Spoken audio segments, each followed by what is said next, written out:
आज की नई सुबह आई है तेरी अंगनाई में। उठ जाग मेरे धरती के लाल रंग भर अपनी अंगड़ाई में। ये धरती अन्न की जननी है, कुछ और नई से पैदा कर। खेतों में सीप के बीज डाल, मोती के दाने पैदा कर।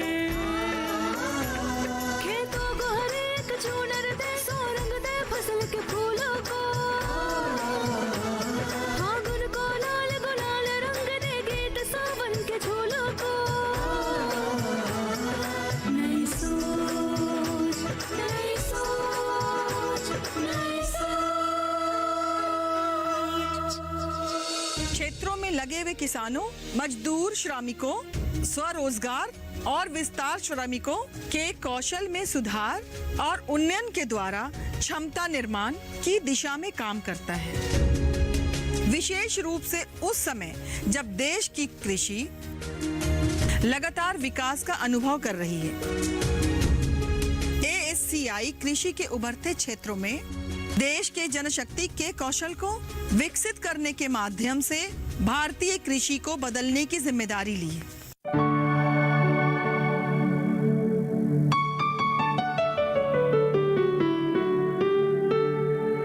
अजय, तुम्हारी मम्मी पंचायत से आके कहाँ बिजी हो गई? उनको बोलो ना, चाय ठंडी हो रही उनकी। मम्मा किचन में है। इतने दिनों से भागदौड़ कर रही थी तो मैंने कोई डिमांड नहीं किया था। आज सुबह में मैंने उनको पकौड़ी की फरमाइश की थी, शायद वही बना रही होंगी।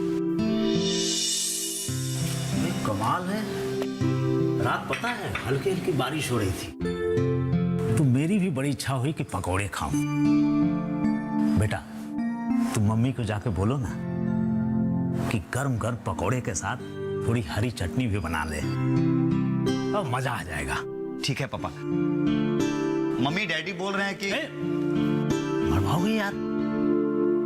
किचन में जाके जरा प्यार से बोलो, चिल्ला के नहीं, वरना मम्मा ये सोचेगी कि बाप बेटे दोनों ड्राइंग रूम में बैठ के एक से एक फरमाइश कर रहे हैं।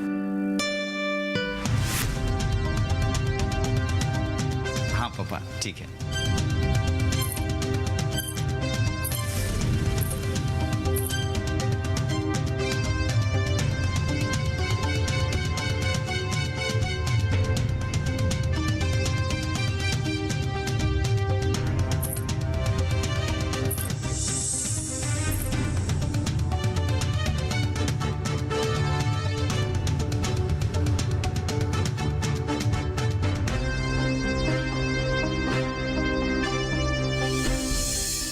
खुश रहो।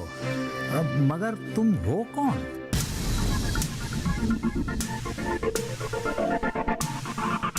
जी मैं डिम्पी, आपकी होने वाली बहू। वो मैं मंदिर गई थी ना, तो आप सभी के लिए प्रसाद लेकर आई हूँ, स्वीकार कीजिए ना।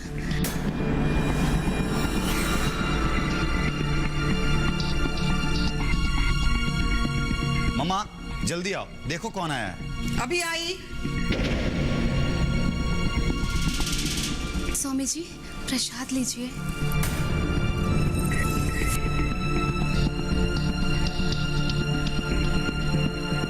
मुझे आशीर्वाद दीजिए माँ जी। डिम्पी, ये क्या हुलिया बना के रखा है तुमने? और मैंने तो तुम्हें पहचाना भी नहीं। मम्मी जी, इसीलिए कहती हूँ हमें एक दूसरे से मिलते रहना चाहिए, ताकि पहचानने में और एक दूसरे को समझने में आसानी हो। मैं आप लोगों से इतने दिनों तक मिलने नहीं आई ना, इसीलिए आज आपसे मैं माफी मांगने आई हूँ। मुझे पता है आपका हृदय बहुत ही विशाल और दयालु है। आशा करती हूँ आप मुझे माफ कर देंगी। ये तुम क्या कह रही हो डिम्पी? हाँ, मेरा विश्वास कीजिए माँ जी, मैं अपने हृदय की गहराइयों से बोल रही हूँ। डिम्पी? डिम्पी नहीं, बहू कहकर पुकारिए ना। आज मैं आपकी किचन में मदद करती हूँ, आप बस मुझे इतना बता दीजिए। मेरे ससुर जी और मेरे पति परमेश्वर अजय जी और मेरी प्यारी ननंद प्रिया जी को भोजन में क्या पसंद है? खाना बन गया है, बना लिया मैंने। लेकिन अभी तो आप किचन में थी ना? चाय बना रही थी। अच्छा, तो फिर आप आराम से बैठिए और बातें कीजिए। चाय मैं बना कर ले आती हूँ, पर हाँ, मैं चाय में शक्कर नहीं डालूंगी। क्या? चाय में शक्कर क्यों नहीं डालोगी? हाँ मम्मी जी, मेरी मम्मी जी कहती हैं मेरे हाथ की उंगलियों में बड़ी मिठास है, तो मैं चाय में अपनी उंगलियों को घुमा दूंगी तो चाय तो अपने आप मीठी हो जाएगी ना, तो उसमें शक्कर डालने की क्या जरूरत है?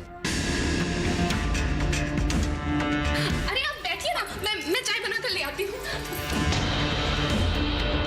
ये लड़की भी ना एकदम कार्टून है। तो इस कार्टून को तुम ही घर लाए थे ना, अब इससे शादी भी कर लो, जिंदगी भर हंसाएगी हम सबको। क्या पापा, आप भी ना?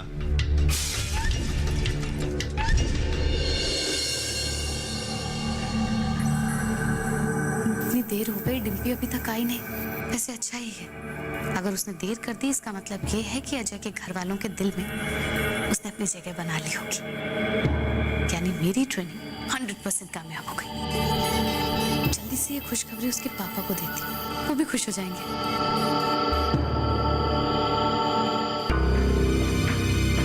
क्या हुआ बेटा? क्या? मेरी कोई कदर नहीं है मम्मी, सब मेरा मजाक उड़ा रहे थे, सब मुझ पे हंस रहे थे। ऐसा क्या हुआ बता? सब मेरा मजाक उड़ा रहे थे मम्मी। उनकी ये हिम्मत कि वो मेरी बेटी का मजाक उड़ाए। हाँ मम्मी, अब मैं अजय से कभी नहीं मिलूंगी। अब मेरी समझ में आया कि अजय मुझसे ना मिलने के इतने बहाने क्यों बनाता था। देखो बेटा, डिम्पी ऐसे गुस्से में कोई फैसला नहीं लेती, और गुस्से में तो अक्सर हमसे गलत फैसले हो जाते हैं। नहीं मम्मी, इस बार मेरे दिल पर बहुत गहरी चोट पहुंची है। एक बात बताओ डिम्पी, कहीं इस लड़की ने अजय पर कोई जादू टोना तो नहीं किया?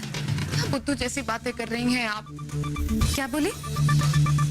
अगर आपको बुरा लगा हो तो I am really sorry mummy, मगर वो लोग इस लायक नहीं हैं कि हम उनके सामने जाकर घुटने टेके। उन्हें तो दामनी जैसी चालाक बहू चाहिए जो उन्हें तिगने की नाच नचाए। देखो बेटा, अब अजय को कौन मिलेगा कौन नहीं मिलेगा ये तो बात की बात हो गई। उसकी शादी तुमसे हो या ना हो, लेकिन बात तो अब ज्यादा अहम ये है कि वो तुम्हारी ऐसे बेइज्जती नहीं कर सकते, और आज जो उन्होंने किया है इसका जवाब तो उन्हें देना पड़ेगा। मैं उन्हें फोन करती हूँ।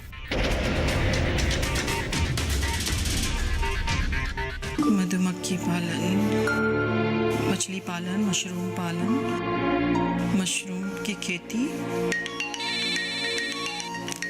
मुझे पता था कि इसका फोन जरूर आएगा।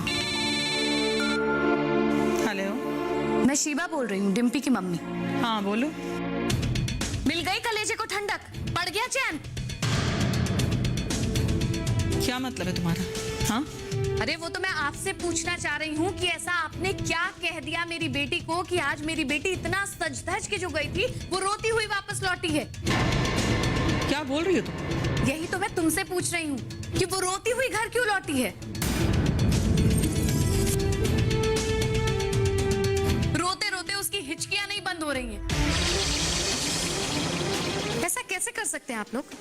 आप भी एक माँ है ना, एक माँ का दर्द समझती हैं। मैंने उससे बहुत पूछा तो उसने किसी तरह रोते हुए ये बताया कि आप लोगों ने उसका मजाक उड़ाया। किसी ने उसका मजाक नहीं बनाया, वो अपना मजाक बनाने पे खुद ही तुली हुई थी। अरे मेरे लाख मना करने पे वो किचन में चाय बनाने चली गई। चाय की केतली में दूध की जगह पे छाछ डाल दिया और शक्कर की जगह पे नमक। और जब मैंने पूछा तो उसने कहा जो मेरी मम्मी ने बताया है मैंने वो किया। वाह रे वाह, यही सिखाया अपनी बेटी को आपने? अरे तो क्या बड़ी बात हो गई? वो पहली बार अपने होने वाले ससुराल में अगर काम कर रही थी और वो कंफ्यूज हो गई तो उसने ऐसा कर दिया। होने वाला ससुराल? हाँ, ये खुशफहमी कहाँ से आ गई आप लोगों के दिमाग में? हाँ, मैं एक माँ होने के नाते तुम्हें एक मशवरा देना चाहती हूँ कि कम से कम अपनी बेटी को चाय बनाना तो सिखा दो, वरना जहां भी जाएगी वो इसी तरह से मजाक बनती रहेगी। समझ गई? नॉनसेंस।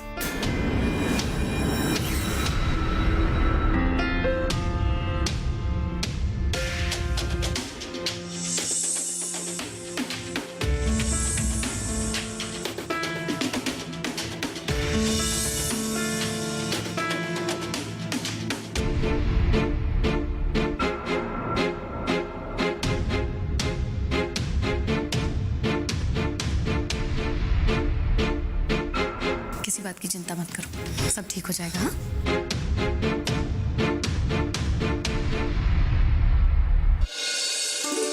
मम्मा कहाँ हैं आप? देखिए आपसे मिलने कौन आई है। इस गांव के बहुत सारे किसान उनसे प्यार भी करते हैं। मैं जानती हूँ उनको। मम्मा जल्दी आइए। क्या? अरे मैडम, आप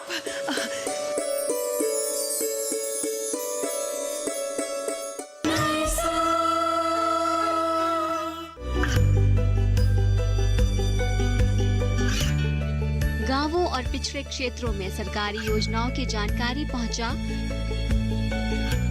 देश में कौशल और क्षमता विकास कर ग्रामीणों को सामाजिक बदलाव और विकास से जोड़ने की दूरदर्शन किसान की पहल चौपाल चर्चा देखें सोमवार से शुक्रवार सुबह 9 बजे।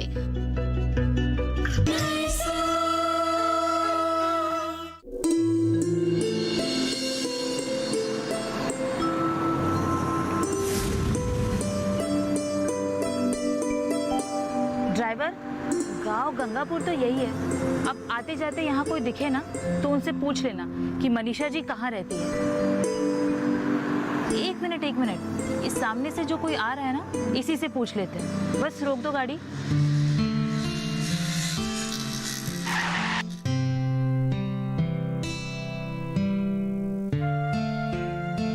सुनिए जी कहिए। क्या आप मुझे बता सकते हैं कि श्रीमती मनीषा गुप्ता जी यहाँ कहाँ रहती है?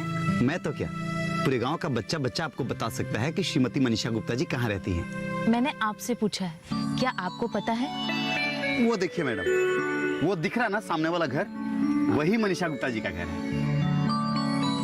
वैसे आप अनीता जी तो नहीं है? जी, आपने कैसे पहचाना? नमस्ते मैम।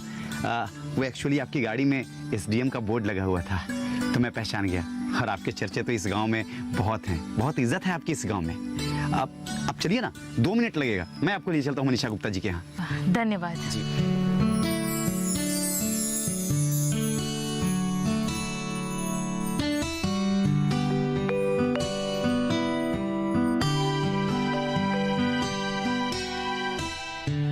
घर बहुत ज्यादा दूर है क्या? बहुत ज्यादा दूर नहीं है, बस 2 मिनट लगेगा।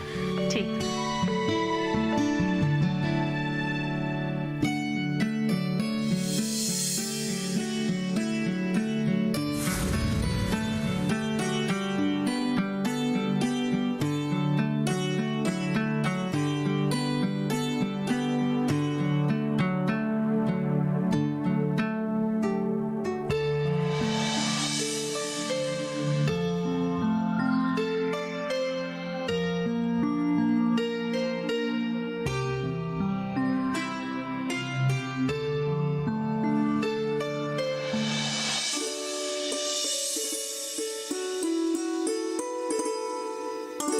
मम्मा कहाँ हैं आप? देखिए आपसे मिलने कौन आई है। मनीषा जी आपकी मम्मा है? वो सिर्फ मेरी ही मम्मा नहीं, बल्कि पूरे गांव की मम्मी है। कुछ बदमाश किस्म के लोग उनसे डरते भी हैं। और आपको पता है, इस गांव के बहुत सारे किसान उनसे प्यार भी करते हैं। मैं जानती हूँ उनको, पहले भी उनसे मिल चुकी हूँ। वैसे तुम्हारा नाम क्या है? अजय गुप्ता। मम्मा जल्दी आइए। क्या? अरे मैडम, आप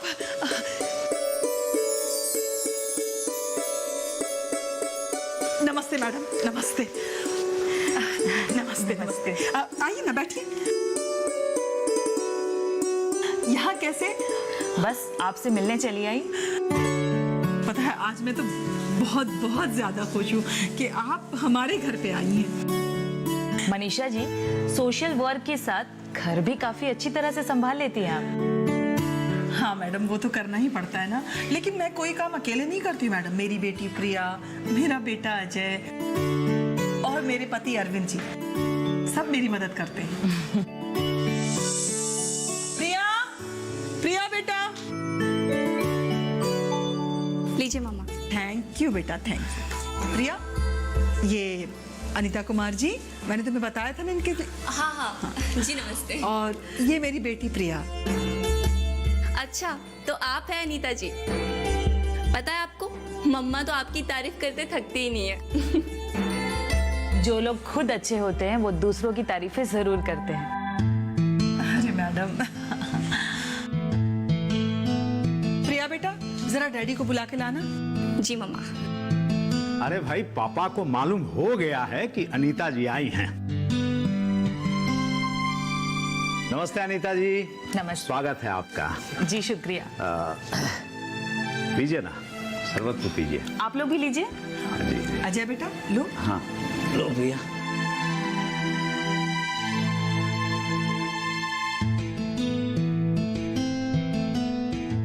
मैडम, लेकिन आप यहाँ आज कैसे? हमारे गांव का दौरा करने आई थी क्या? मनीषा जी, सिर्फ आपके गांव का ही नहीं, आसपास के और भी 4 गांवों का दौरा करने में आई हूँ। अच्छा। मनीषा जी, आपको तो पता ही होगा पश्चिम इलाकों में टिड्डियों ने किस तरह का आतंक मचाया हुआ है। और आपको पता होगा कि इस बार उन टिड्डियों का आकार भी बहुत बड़ा है। और अगर इनके बड़े दलों की बात की जाए तो कई हेक्टेयर में सारी फसलों को एक ही दिन में ये चट कर सकती हैं। इन टिड्डियों से ना ही कोई फसल बचती है और ना ही कोई पेड़।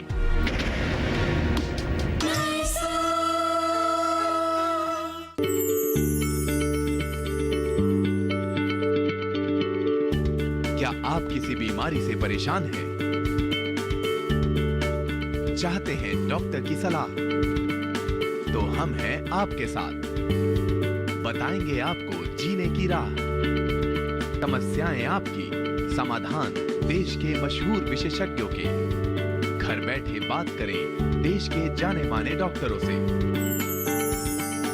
हमारे लाइव प्रोग्राम स्वस्थ किसान में हर शनिवार शाम 6 बजे से 7 बजे तक। और अब वही टिड्डियां हमारे इलाके की तरफ भी बढ़ रही है। हमारी खड़ी फसलों पर भी वही खतरा मंडराने लगा है। और आपको पता होगा कि इस बार उन टिड्डियों का आकार भी बहुत बड़ा है। और अगर इनके बड़े दलों की बात की जाए तो कई हेक्टेयर में सारी फसलों को एक ही दिन में ये चट कर सकती हैं। इन टिड्डियों से ना ही कोई फसल बचती है और ना ही कोई पेड़। न्यूज़पेपर में पढ़ा तो जरूर था, लेकिन ये समस्या इतनी बड़ी है ये अंदाजा नहीं था। इसकी रोकथाम के लिए कोई उपाय तो जरूर होगा। जी, सरकार ने इसी समस्या के लिए एक एडवाइजरी जारी की है। वही बताने के लिए हम गांव-गांव जाकर सबको बता रहे हैं। तब तो मुझे भी बताइए ना मैडम, ताकि मैं और मेरी फैमिली जाकर के गांव वालों को ये जानकारी दे सके। ये तो आपने बहुत अच्छी बात कही। आपने मेरा काम बिल्कुल आसान कर दिया। तो सुनिए, ये टिड्डियां सामूहिक तौर पर लाखों की संख्या में झुंड बनाकर आती है और सारी फसलों को नुकसान पहुंचाने की कोशिश करती है। खास तौर पर इनका निशाना जो होता है वो हरे पत्ते होते हैं।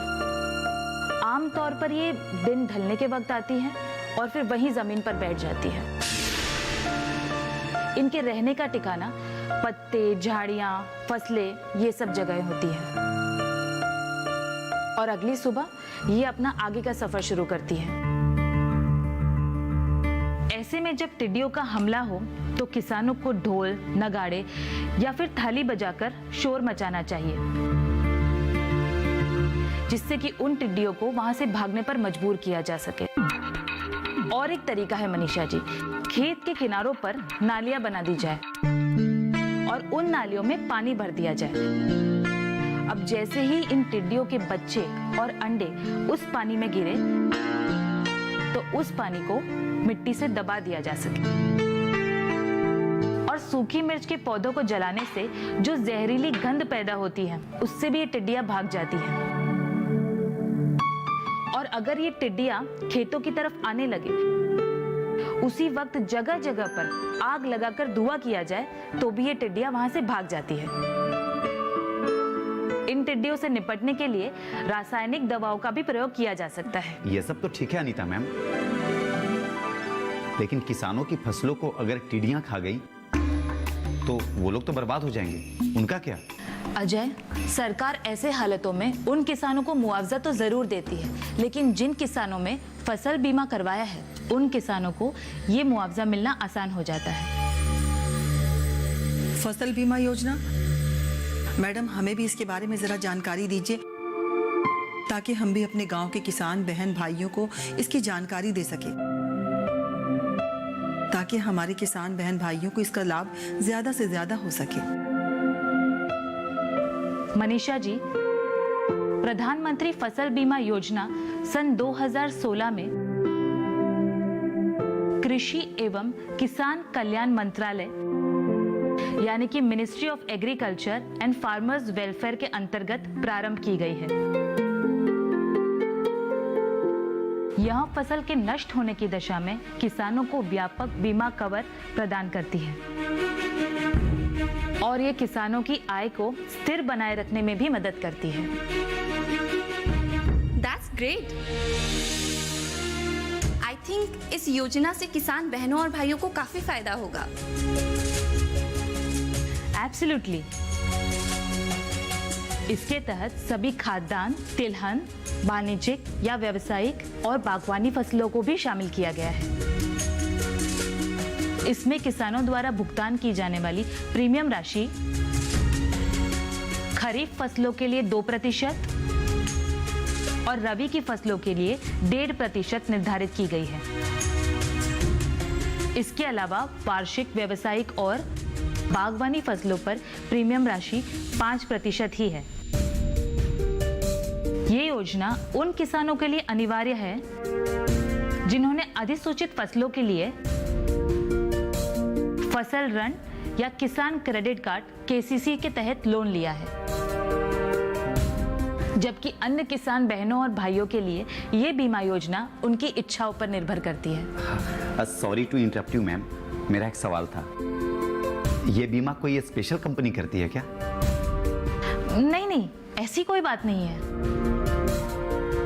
इस योजना का एग्जीक्यूशन या क्रियान्वयन